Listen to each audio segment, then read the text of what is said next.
एक बार फिर से आप सभी का स्वागत है। हम अध्ययन कर रहे हैं इब्रानियों के नाम पत्री का और अब समय है कि हम उसके 11वें अध्याय 32वें वचन से आगे का अध्ययन करें। मेरे प्यारे भाई बहनों, हम इस अध्याय में देखते हैं कि बहुत सारे विश्वास के योद्धाओं के उदाहरण लेखक ने दिए हैं और यहां अब 32वें वचन में यहां लेखक लिखते हैं, अब और क्या कहूं क्योंकि समय नहीं रहा। मेरे प्यारे भाई बहनों, यहां पर लेखक कह रहे हैं अब और क्या कहूं और कितने उदाहरण मैं तुम्हें दूं, क्योंकि अब समय नहीं रहा कि मैं और दूसरे लोगों के बारे में तुम्हें बताऊं, क्योंकि इतने सारे विश्वास के योद्धा हम पुराने नियम में देखते हैं जिनके विषय में यहां वर्णन करते करते यह पत्री लिखना मेरे लिए बहुत बड़ा हो जाएगा। लेखक कह रहे हैं अब और क्या कहूं क्योंकि हमारा समय नहीं रहा। गिदोन का और बराक का और शिमशोन का, यफ्ताह का और दाऊद का और शमूएल का और भविष्यद्वक्ताओं का वर्णन करूं। मेरे प्यारे बहनों, यहां पे और भी विश्वास के योद्धाओं के नाम यहां पर लेखक ने लिखे हैं। गिदोन, बराक, शिमशोन, यफ्ताह, दाऊद और शमूएल और भी भविष्यद्वक्ताओं के विषय में जिनके नाम यहां नहीं लिखे हैं, यहां पर जो लेखक हैं वर्णन कर रहे हैं। मेरे प्यारे बहनों, यदि आप इनके विषय में डिटेल से जानना चाहते हैं तो मैं आपको वो रेफरेंस दे दूंगा। समय निकाल करके चाहें तो आप पढ़ सकते हैं, वरना हम जब पुराना नियम अध्ययन करेंगे तो वहां आप इनके विषय में अच्छे से जान पाओगे। गिदोन के विषय में आप न्यायों की पुस्तक उसका 6वां अध्याय उसके 8वें अध्याय तक पढ़ सकते हैं।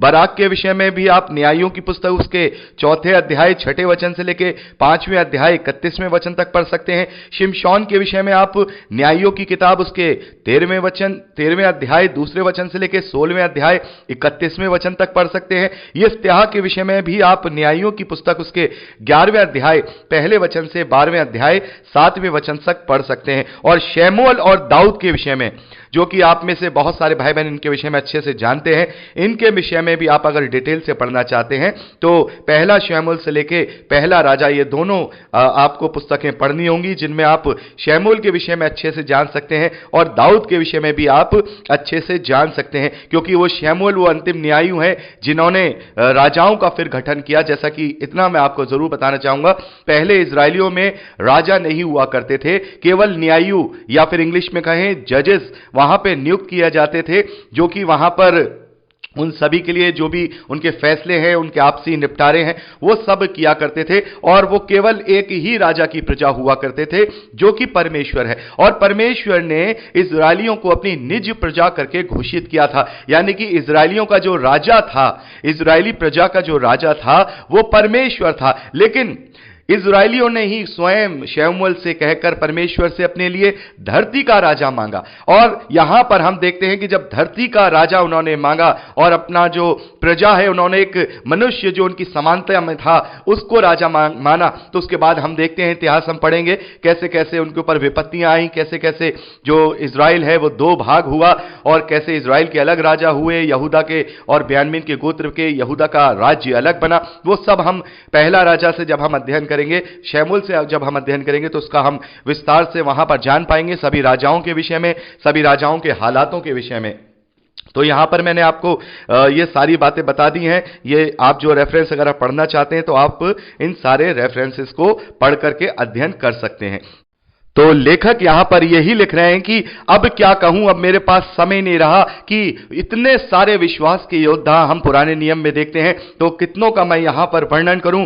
और 33वें वचन में वो कहते हैं, उन्होंने विश्वास के द्वारा ही राज्य जीते, धर्म के काम किए, प्रतिज्ञा की हुई वस्तुएं प्राप्त की, शेरों के मुंह बंद किए, आग की ज्वाला को ठंडा किया, तलवार की धार से बच निकले, निर्बलता में बलवंत हुए, लड़ाई में वीर निकले, विदेशियों की फौजों को मार भगाया, स्त्रियों ने अपने मरे हुओं को फिर जीवित पाया, कितने तो मार खाते खाते मर गए और छुटकारे को ना चाहा, इसलिए कि उत्तम पुनरुत्थान के भागी हो। तो मेरे प्यारे भाई बहनों, यहां 33वें वचन से लेकर के 35वें वचन तक उन विश्वास के योद्धाओं के कुछ कार्यों को यहां पुराने नियम से लेखक ने लिखे हैं कि उन्होंने विश्वास के द्वारा ही राज्यों को जीता, उस प्रतिज्ञा किए हुए देश में वो पहुंचे, उन्होंने धर्म के काम किए, शेरों के मुंह बंद किए। दानियेल नबी की पुस्तक में हम पढ़ते हैं 3रे अध्याय 1 वचन से लेकर 10वें वचन तक कि दानियेल नबी को शेरों की मान में डलवा दिया गया था और वहां पर उसे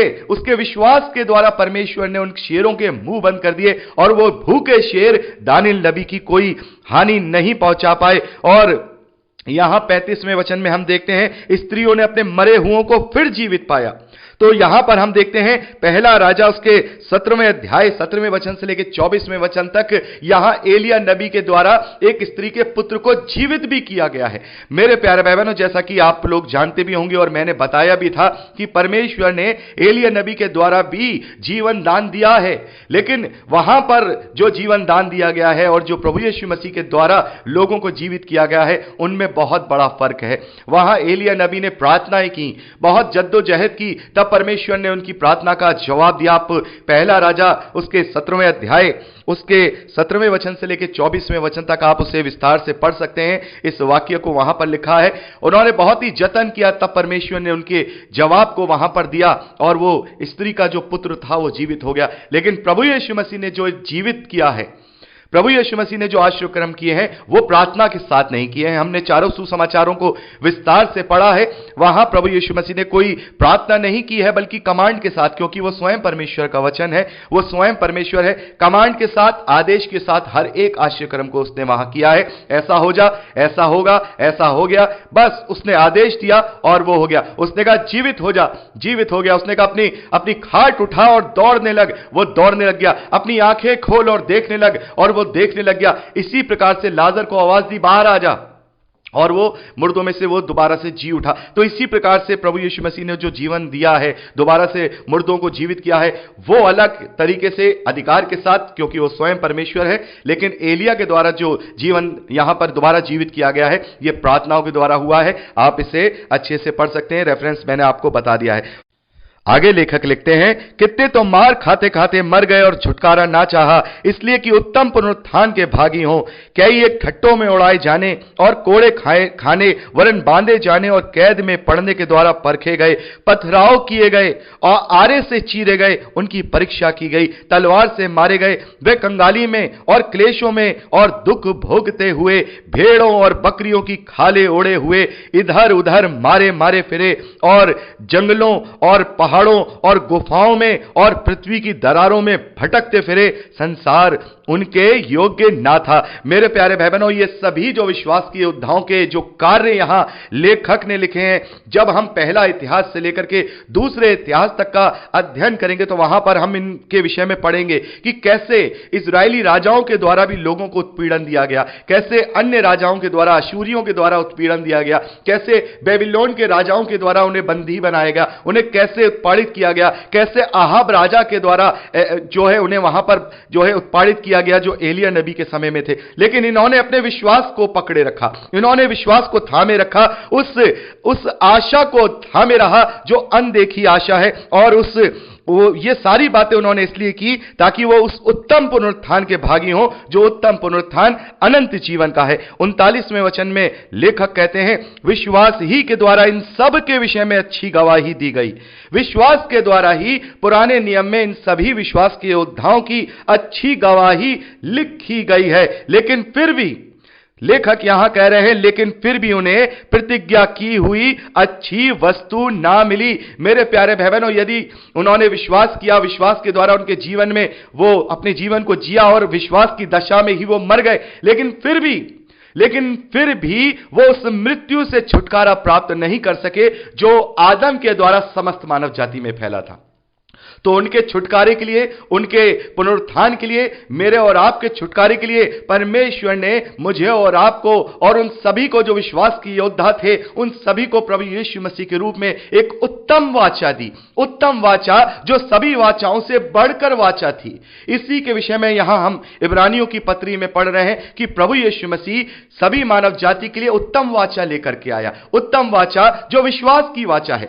इसी विश्वास के जो उदाहरण यहां पर लेखक ने दिए हैं, इसीलिए दिए हैं कि हर एक चीज की शुरुआत विश्वास से ही होती है। तो यहां पर भले ही उन्होंने विश्वास किया, अपने जीवन को विश्वास के द्वारा जिया और विश्वास की दशा में ही मर गए, लेकिन उन्हें वो प्रतिज्ञा नहीं मिली जो विश्राम प्रभु यीशु मसीह हमें देने आया। प्रभु ने कहा कि हे बोझ से दबे हुए लोगों, मेरे पास आओ, मैं तुम्हें विश्राम दूंगा। वो विश्राम जिसकी प्रतिज्ञा इस्राएलियों के साथ परमेश्वर ने तब की थी जब उन्हें वो मूसा के द्वारा मिस्र से, गुलामी में से निकाल ले आया था, वो उस प्रतिज्ञा को नहीं प्राप्त कर सकते थे। वो प्रतिज्ञा को तभी प्राप्त कर सकते थे जब ये उत्तम वाचा बांधी जाती, तब ये उत्तम जो महायाजक है हमारे लिए उत्तम बलिदान को उत्तम वेदी पर चढ़ा था, तब वो छुटकारा जो हमें अनंत काल का छुटकारा है वो हमें प्राप्त होता। और प्रभु यीशु मसीह के द्वारा ही मुझे और आपको भी और उन समस्त विश्वास के योद्धाओं को जो प्रभु से पहले आए हैं सभी को उस प्रतिज्ञा की हुई अच्छी वस्तु उस उत्तम वाचा के द्वारा दी जाएगी। 40वें वचन में लेखक लिखते हैं, क्योंकि परमेश्वर ने हमारे लिए पहले से एक उत्तम बात ठहराई कि वह हमारे बिना सिद्धता को ना पहुंचे। मेरे प्यारे भाई बहनों, हमने इफिसियों की पत्री 1 अध्याय 4 वचन में पढ़ा कि परमेश्वर ने जगत की सृष्टि से पहले ही इस बात की योजना बना ली थी कि हम प्रभु यीशु मसीह में होकर परमेश्वर के निकट प्रेम में निर्दोष ठहरे। तो मेरे प्यारे भाई बहनों, यहां पर अंतिम इस 40वें वचन में लेखक इस 11वें अध्याय में लिख रहे हैं, क्योंकि परमेश्वर ने हमारे लिए पहले से एक उत्तम बात ठहराई थी, जिसके विषय में अभी हमने बात की। वो उत्तम वाचा, वो उत्तम महायाजक, उत्तम लहू, उत्तम चढ़ावा, उत्तम वेदी जो समस्त मानव जाति के लिए हुई, ताकि एक ही बार के चढ़ावे के द्वारा, एक ही बार के बलिदान के द्वारा समस्त मानव जाति हमेशा हमेशा के लिए छुटकारे को प्राप्त करे। यहां पर लिखा है, क्योंकि परमेश्वर ने हमारे लिए पहले से उत्तम बात ठहराई कि वह हमारे बिना सिद्धता को ना पहुंचे। हमारे बिना यानी पिता, पुत्र और पवित्र आत्मा के बिना वो सिद्धता को ना पहुंचे, और वो प्रभु यीशु मसीह के द्वारा ही सिद्धता को पहुंचे।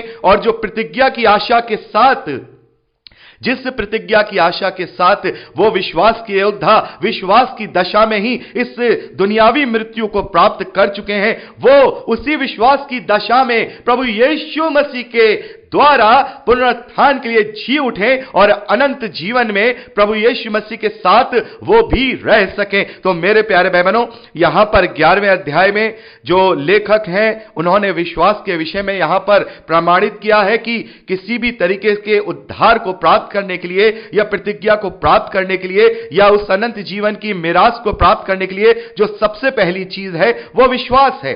और व्यवस्था तो मूसा के बाद जो है इस्राएलियों को दी गई, लेकिन उससे पहले भी इतने सारे विश्वास के योद्धा हैं जिनको विश्वास के द्वारा प्रतिज्ञाएं मिली, और मूसा के टाइम पर भी जो व्यवस्था का पालन करते थे उन्होंने भी विश्वास के द्वारा ही, अपने विश्वास के द्वारा ही अपने कार्यों को, अपने उन सारी बातों को पूरा किया जो अद्भुत कार्यों का वर्णन हम यहां पर इस 11वें अध्याय में पाते हैं। तो यहां पर इस अध्याय को लिखने का जो मकसद लेखक का है वो यह है कि विश्वास ही सबसे उत्तम व्यवस्था है, और जो व्यवस्था प्रभु यीशु मसीह के द्वारा मुझे और आपको दी गई है यह अनुग्रह की व्यवस्था है, यह विश्वास की व्यवस्था है। जैसा प्रभु ने कहा कि परमेश्वर ने जगत से ऐसा प्रेम रखा कि उसने अपने इकलौते पुत्र को दे दिया कि जो कोई उस पर विश्वास करेगा। इस वचन को हम अपने जीवन का आधार मानते हैं। परमेश्वर कहते हैं कि जो कोई इस पर विश्वास करेगा वो नाश नहीं होगा, अनंत जीवन पाएगा।